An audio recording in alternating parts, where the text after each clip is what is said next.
आपण सागर तळरचना या पाठामध्ये प्रवेश केलेला आहे. चला तर मग बघूया काय ह्या सागर तळेच्या रचनेमध्ये आहे. आता पाठ्यपुस्तकाप्रमाणे ह्याच्यामध्ये काही चित्र दिलेली आहेत, ती परत पण दिलेली आहेत, काही प्रश्नोत्तरांच्या दरम्यान दिलेली आहेत. तर सुरुवातीलाच आपण बघूया की सांगा पाहू.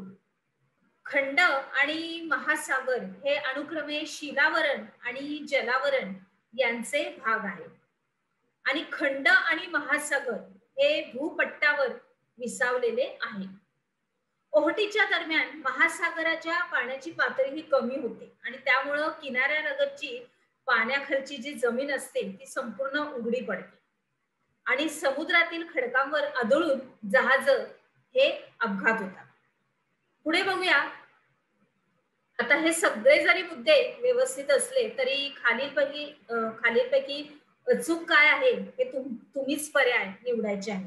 चला तर पृथ्वीचा पृष्ठभाग हा जमीन आणि पाणी यांनी व्यापलेला आहे. त्याच्यानंतर महासागराच्या तळाशी जमीन आहे. पाणी सम अशा पातळीत राहिलं तरी महासागराच्या तळाशी असलेली जमीन ही असमान आहे, कारण ती त्या पाण्याच्या तळाखाली आहे, ती सरसकट असू शकणार नाही. त्याच्यानंतर आपण बघतोय की पाणी आणि जमिनीची पातळी ही असमान आहे. आता ह्याच्यापैकी जे काही तुम्हाला निवडलेला आहे पर्याय, त्याच्यामध्ये तुम्हीच विचार करायचा आहे आणि जो पर्याय योग्य असेल तो जाणून घ्यायचा आहे. चला तर मग पुढे जाऊया. ह्याच्यामध्ये भौगोलिक स्पष्टीकरण पुढे दिलेलंच आहे. पृथ्वीवर पाणी आणि जमीन याचं वितरण जरी असमान असलेलं हे आपल्याला माहिती आहे की आपल्या या पृथ्वीवरती पाण्याचं जे प्रमाण आहे ते जास्त आहे आणि जमिनीचं प्रमाण हे कमी आहे. म्हणजे जवळजवळ सुमारे 71% पृथ्वीचा पृष्ठ हा पाण्याने व्यापलेला आहे. तरी सुद्धा या पाण्याखाली सुद्धा काही जमीन आहे आणि ती जमीन ही समपातळीत नाही, म्हणजे एकसारखी किंवा एकाच पातळीवर अशी तुम्हाला आढळणार नाही, कारण ती पाण्याच्या खालची जमीन आहे. आणि मग भूपृष्ठावर आपल्याला दिसणाऱ्या या असमान उंचीच्या प्रदेशांचे आपण अनेक भूरूपांमध्ये वर्गीकरण असं करतो.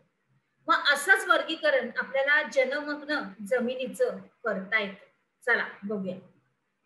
आता त्याच्यासाठी आकृती क्रमांक 4 म्हणजे जी पहिल्यांदा आपण बघितली सुरुवातीला तीच आहे. त्यांच्या भूरूपांना नावे देण्याचा प्रयत्न करायचा आहे.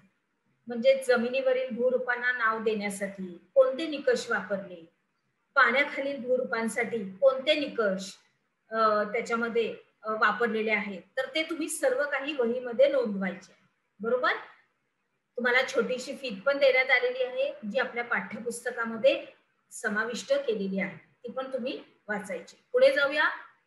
आता आपण काय शिकलो तर खंड आणि महासागर हे अनुक्रमे कोणाचे भाग आहेत आणि जलमग्न जमिनीचं वर्गीकरण हे संक्षिप्त अशा रूपात तुम्हाला लिहायचंय.